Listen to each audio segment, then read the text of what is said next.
Welcome to the Stepmom Side with Alicia, the podcast for stepmoms ready to create the life they want and one they actually have a say in. Here we talk all things stepmom life and just a little bit more. Leave the superficial conversations at the door and get ready for perspective shifts and actionable advice to help you on your way to creating the life you want, one step at a time. Hey there, welcome back to the Stepmom Side podcast. I'm Alicia, your host, and by the time this comes out, it will be December 30th, which is crazy that 2025 is already almost over. And you know what, maybe you're ready for 2025 to be over, and maybe you're ready for 2026 to be here, and let's just get on with it. So before we, change the calendar over to 2026, what is something that you're really proud about of 2025? What is something that happened in 2025 that you're just I'm super freaking proud of that, whether it's something that you did at home, with your family, at work, personally, professionally, physically, all of the things. What is it? For me personally, it's how much time I spent with my daughter and being present. Growing up, my parents were divorced, and my mom really had a lot on her plate, 3 kids, very young. And I'm you know what? I love that I get to just be present with my daughter and do all of the things that I want to do with her. But most importantly, that's just showing up time wise for her, just giving her quality time. I freaking love that. Something that I'm looking forward to for 2026 is being more organized. Listen, I got a new planner. It's always a good start, right? I always love a new year for a new planner. But then I also got this dry erase wall calendar. But it's in strips. So it's January, February, March, and April is one strip. May, June, July, and August is another strip. September, October, November, December is the last strip. And at the end of the strips, there is a place for notes. Maybe I should show that or share this on social media. But I'm really excited about it, just having everything planned out. And then because it was on my list, my husband got one for me, and my mother-in-law got one for me, a paper wall calendar to do things. And I was oh, I should have a business one, and then a personal family one of what we're doing family wise. But yeah, so look out. My intention for 2026, not my resolution, but my intention for 2026 is to be a little bit more organized. Anyway, so what are you looking forward to in 2026? What are you proud of yourself for 2025? Let me know. I'm just at Alicia Carrasco on Instagram. I would love to hear it. So today we're talking about one of the most confusing, hair-pulling, sanity testing parts of being a stepmom. When kids change moods faster than a Michigan forecast. Literally here, because that's where I'm in Michigan, I'm in the States, and the weather forecast here has been crazy. It's been sunny and 60 degrees, so 16 degrees Celsius if that's where you are.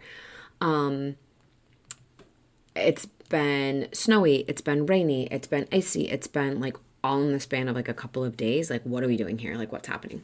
So for kids, one minute they're sweet and snuggly, and the next they're acting like you just canceled their birthday forever, or canceled Christmas, or canceled the best thing that they've ever wanted, right? And so if you've ever thought, did I do something wrong? Are they mad at me? Oh, my friend, this podcast episode is going to be for you, especially if you came into this role without kids of your own, because, whoa, that was me. And I took every eye roll, every mood swing, every grunt or groan or way that my stepkids didn't acknowledge me personally. It was a reflection of how terrible I was at this whole stepmom gig. Spoiler alert, it wasn't that personal. But let me just talk about coming in to this role as a stepmom without kids. And maybe you are, if this is you, you came in with no kids, and maybe you're a few years into it and you're what in the world is actually going on? So a little bit of background about me. I originally went to college, or started for elementary education, and I love kids. I've always loved kids. I think they're great, right? And then I taught Spanish after school for 2 different like 6 week intervals. And they were like, okay, first of all, let me just give them like an out. After school programs, like where they are supposed to be learning something, is like a really hard time, right? Like they're maxed out from the day. They probably need a snack, whatever. Who knows, right? But after school is not like time to like just like be teaching kids something. But that's when this program was. So here we are, like trying to teach them Spanish. And I remember one kid being like, Miss Alicia, we don't want to. And what I wanted to say, I didn't, but what I wanted to say was, Miss Alicia does not want to either. And then, I had done like my observation hours, like all of the things. And I've always had this drive, this quest, this like thirst for knowledge and like teaching and training and all of the things. It's probably why I became a coach. But in every position that I've had, like I've always had some sort of like training position. And I love it. Like I think it's really great to like help mold people into like becoming better versions of themselves or like teaching them something or whatever. I think it's really, really cool. All that to say, I switched my major over to business with a marketing and a Spanish minor and never looked back. But like I said, I love kids. I think that they're great. I have always gotten along with them. Like kids have always loved me. And then I became a stepmom and I thought, I love kids. How hard could this be? How hard could this be? Have you ever thought that? Like, I love kids. Or did you ever think that? I love kids. Like, how hard could this be? Of course they're going to love me. And then you become a stepmom and you realize very quickly that every other kid loves you. And, like, unabashedly, like, runs up to you and is like, oh my gosh, hi. Yes, I'm so excited to see you. And not as, like, a stepmom. So let me tell you a little story about something recently that, like, made me laugh at myself after, but at the time I was like, what happened? Like, what just happened? So, as you know, I have a daughter. I adore her. I think she's really great. I think she's a lot of fun. But she recently got really mad at me because I used something of hers without asking. She does that to me all of the time, but I digress. So I used something of hers without asking. She's 6. So she was really laying it on thick with the disappointment. I mean, eyebrows furrowed, like full dramatic monologue about boundaries, right? Because we're teaching that over here. And like, that was mine. You didn't ask me. You're supposed to ask me before you use these things. Like, you want me to ask you before I use your things. And then you just went and used this. And I'm like, what? But I was like, kind of caught off guard, but also like, what in the actual hell is going on? Like, it wasn't that, in my mind, it wasn't that big of a deal, but she just like went, no, she didn't go to ballistic because she doesn't really like go ballistic. She doesn't really like flip out. But she was like full up. What? She didn't say this, but like, what is wrong with you? Like, why would you use my stuff without asking me? It's my husband like walks into the conversation and it's never a good idea to try to like calm things down, right? I remember when I was pregnant with her and he was like, oh, the difference between you and I is I've got experience dealing with you and you don't. And I laughed and was like, the difference between you and I is I will know what makes her tick and you won't. And that's literally like what's happened. Like, I understand like how to talk to her because our personalities are very much the same. And so I just let her like let out whatever, she wanted to say. And I was like, you know what? You're right. I'm sorry. I didn't ask you if I could use this. I'm really sorry. And he's like sitting there baffled, like, what the hell just happened? Anyway, 20 minutes later, I'm still like, I can't believe that she just like went up. She comes back like bouncing into the room, big smile. And she's like, Mommy, can you help me with my sewing kit that she had just gotten? And I'm like, excuse me? Weren't you just passionately delivering your TED Talk on how my mom used my stuff without asking me? And I can't believe that she did that. Like, that I just had to listen to. And then it hit me. This is exactly what used to send me spiraling as a stepmom. I'd think, they hate me, I did something wrong, they're going to tell their mom that I'm terrible, they're going to tell my in-laws, they're going to tell anyone that will listen, like, I'm the worst stepmom ever, we're definitely getting a divorce now, like, all of the things, right? But kids, they don't hold grudges like we do as adults. They don't stew on stuff for hours, crafting the perfect comeback. Like, tell me you've done that too, where, like, after something happens, you're like, oh, I wish I would have said this, or I wish I would have said that. But kids, they move on. Meanwhile, I'm still emotionally recovering from a 10-second glare. Tell me that's you too, right?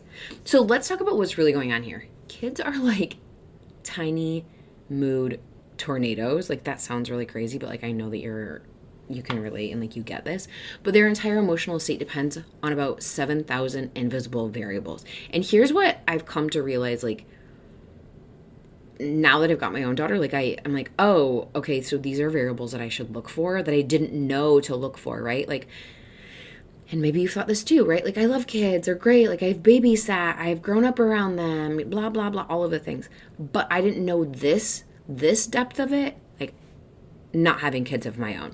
So, like, did they get enough sleep last night? Did they eat something other than goldfish crackers today? Are they overstimulated? Have they drank any water today? Was it a transition day from the other house? Did someone look at them weird, right? Okay, so there's a million other variables too, like how was their day at school? Are they fighting with their friends? Are they in a tiff with their mom? You know, has the other house said something about us? You know, did they not do well on a test? Or their practice not go great? You know, maybe they don't feel good, right? Like, we have off days as adults, and I think sometimes we forget that kids have off days too. So every one of those can throw off their mood faster than you can say blended family chaos, because that's literally like what it is. And for stepmoms, especially those without kids of their own, like, you know, I came in without kids of my own, maybe you did too. This can be so freaking confusing because you think, like I've said a million times already in this podcast, I love kids, I'm good with kids. Why does this feel so different? What am I doing wrong? Like, what am I not understanding? Where's the camera? Where's the candid camera? Like, what is happening? But it feels different because it is different. You're living with kids who have complicated family dynamics, big emotions, and most likely zero coping tools or zero coping skills. Maybe not super heavy on like the emotional regulation. And there's a lot to be said for like, I didn't have it either. And maybe you don't have it either. And that's okay. So let's talk about emotional regulation. And here's the truth. Kids, generally speaking, suck at emotional regulation. Like, that's, you don't learn it. Like, you don't have it as a kid. You don't know it as a kid. But like, it's not because they're bad. It's because their brains literally aren't developed for it yet. They don't know how to name their emotions. They just feel them big, fast, and all at once. I feel like we're like in Fast and Furious here, like big, fast, and all at once. And when your stepkid said something rude, or they've rolled their eyes at you, or they stomp off, it's not always personal. It's just Tuesday. Literally. So something to note there, like, if you and I switch places, I do say this a lot on the podcast, but like, if you and I switch places, they're going to do the exact same thing to me. They might yell, I don't like you, at 3 p.m. and then ask what's for dinner at 3:15 like nothing happened. They aren't necessarily, this is not like a blanket statement, they aren't necessarily being emotionally manipulative. They're just emotionally inconsistent. And I think that's the hard part, because as adults, we marinate in that stuff, right? We replay the argument in the shower. We text our friend about it. Maybe we even draft a fake apology in our heads. Maybe we, you know, like, replay the conversation 800 million times, and you're like, oh, I should have said this, or, oh, you know, whatever. But like, kids, they've moved on to a snack and YouTube shorts or a cartoon or TikTok or whatever it is that they're doing. Totally gone. So here's the thing. Don't take it personally. Like I've said, don't take it personally, even when it feels very, very, very personal. This one took me years to learn. When a stepkid, your stepkid, lashes out or gives you the cold shoulder, it absolutely feels personal. It's because they hate you. It's because they, you know, what? No, it's not because of that. You're trying your best. You're giving your time. You're giving your energy. You're giving your love. You're giving your emotional bandwidth. You're giving money. You're doing a lot, or all of the things, right? If you're full-time. And then, bam, attitude city. But 9 times out of 10, it's not about you. It is not about you. Again, if you and I switch positions, I would be doing this to me too. But it's about their own little world, like I'd mentioned. Maybe they're exhausted. Maybe there's stress. Maybe there's confusion. Maybe there's loyalty binds. And honestly, you're just the safe target standing closest. And if you're a stepmom that is childless, meaning you don't have kids but you want kids, or you're child free, meaning you don't want kids of your own, like, you feel it the hardest. You haven't had years of practice with how kids bounce between I hate you and can I have a snack? Or they slam their door in your face and then they come downstairs like, hey, can I help make dinner? Honestly, if your stepkid says that, you're like, what are you doing? Like, tell me your secret. But like, what's for dinner? Or hey, can I borrow your car? And you're like, are you kidding me? You just screamed at me. I'm not letting you drive my car anywhere. But here's the thing. That doesn't mean that you're doing anything wrong because you don't have the years of experience of like how kids bounce between like or how they oscillate between like the one extreme to the other extreme. It just means that your brain hasn't fully adjusted to this weird emotional rhythm yet. And like I said, it took me years to understand it, and I didn't even fully grasp it until I had my daughter. Like, I saw it in my stepkids, and I'd be like, what the hell is happening? Like, I absolutely felt like it's because I'm the stepmom. It's because they hate me. It's because, insert whatever. But it wasn't even that. It was just like, they're kids, and this is what kids do. Like, they don't have the emotional regulation. They don't know how to handle it. They can't even name their feelings, kind of like I said, the Fast and the Furious. Like, they just have big feelings. They feel them all at once, and they like come fast, and you're like, oh shit, like what is happening here? So yeah, you just haven't fully adjusted to this. You know what? I would even be like an emotional roller coaster, right? Like, we're already on an emotional roller coaster, like as a stepmom, but I feel like we're on an emotional roller coaster of like our stepkids' emotions, and like that's crazy too. Like, you want to talk about whiplash, like welcome, buckle up is right. So like, now let's talk about how to address it, because I'm not saying you should just let kids be rude, right? Absolutely not. But you can totally address the behavior. Just pick your moment. Because here's the thing, like, if they act out and then you try to address it right then, actually, let me do this scenario for you. If you flip out and your partner says you should calm down, does that ever work? No, of course not. Now you're planning a funeral too, right? Have you seen that meme recently that has gone around that's like, for the holidays, that says something like, I was, telling my partner, husband, or whoever, about how I'm so stressed out with all the things that I have to do, and they told me I just need to calm down. And then it says, great, now I have to plan a funeral too. I told my husband about that, and we laughed, and he was like, okay, good thing I don't say that to you. I'm like, right, anymore. Anyway, so don't address it in the situation. And if you're out in public, or, like, let's say you're with your family or you're with your partner's family, and your stepkid pulls out this attitude, that is not the time to address it in front of anyone, because they're just going to dig their heels in and it's not going to go well. So I would pick again, or like pick a time like later and like address it again, like not again, but like address it.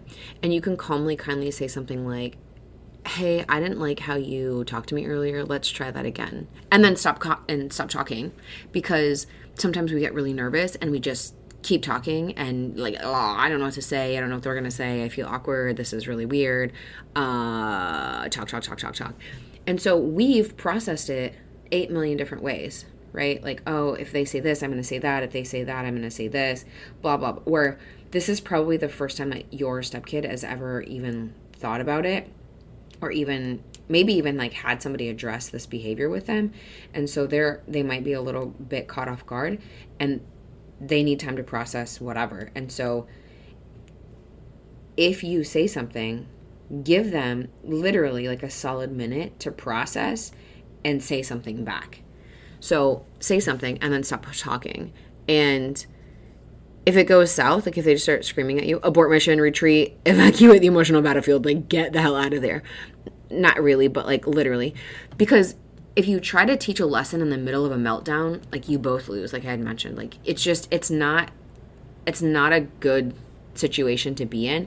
And if they are combative about something, literally stop. Like do not pass go, do not collect $100. Like I said, evacuate the emotional battlefield, because it's not going to go well.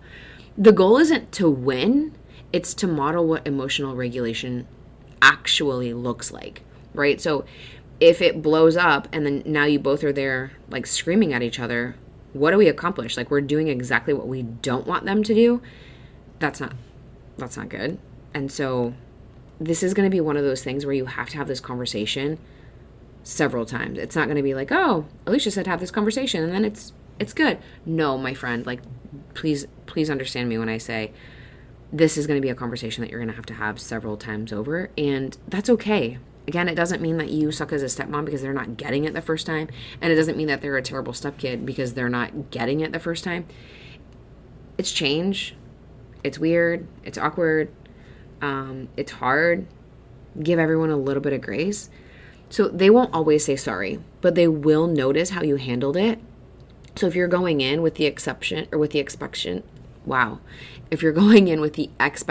let's just manage our expectations here. If you're going in with the expectation that your stepkid is going to say sorry, you're going to go in and say, hey, you know what? I didn't really like how you talked to me earlier. I thought that you were, a jerk or whatever. Let's try that again.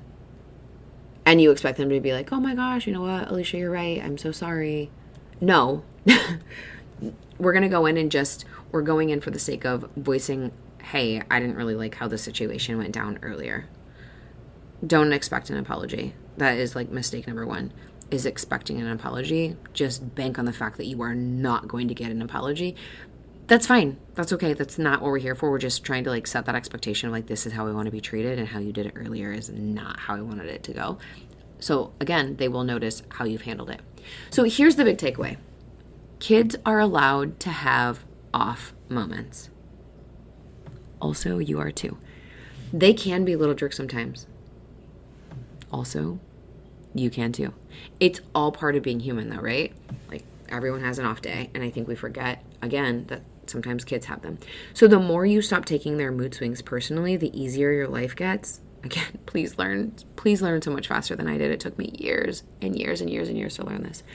You'll feel less triggered, you'll feel less defensive, and way more in control because you'll finally understand their moods are temporary. Your peace doesn't have to be. So their moods are temporary, right? Like, they slam the door in front of your face, and then 15 minutes later, hey, what are we doing for dinner? And you're like, what in the hell just happened? Remember, like, I say this so much, I feel like a broken record, but just remember that if you and I switched places, they would treat me the exact same way. So the next time that something comes up and something's happening, just be like, would they treat Alicia like this? If the answer is yes, the answer is yes, and you can like move on with your day. I hope that you move on with your day. Like, we could learn a lot. We can learn so much about our bounce back rate from kids, how they just like, next. It's so crazy, right? But if this episode hit a little too close to home and you're realizing you've been taking it all way too personally, please come hang out with me and other stepmoms inside the Stepmom Side community. It's full of other stepmoms learning how to laugh, let go, and not spiral every time a kid side-eyes them. You'll feel less alone, more confident, and best of all, like you can handle almost anything this blended life throws at you.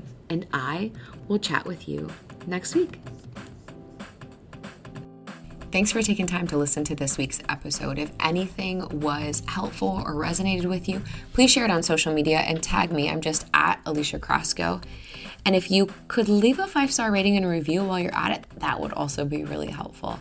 And if you find yourself struggling with your stepmom journey and you want a little bit more support without the hefty price tag of coaching, you might want to check out the Stepmom Side community, which is my own private community for stepmoms, where you get to connect with other stepmoms around the world and myself, where I hold weekly office hours and monthly group coaching. It's kind of like you have your own personal coach in your own back pocket. Again, without that hefty price tag. See you next week.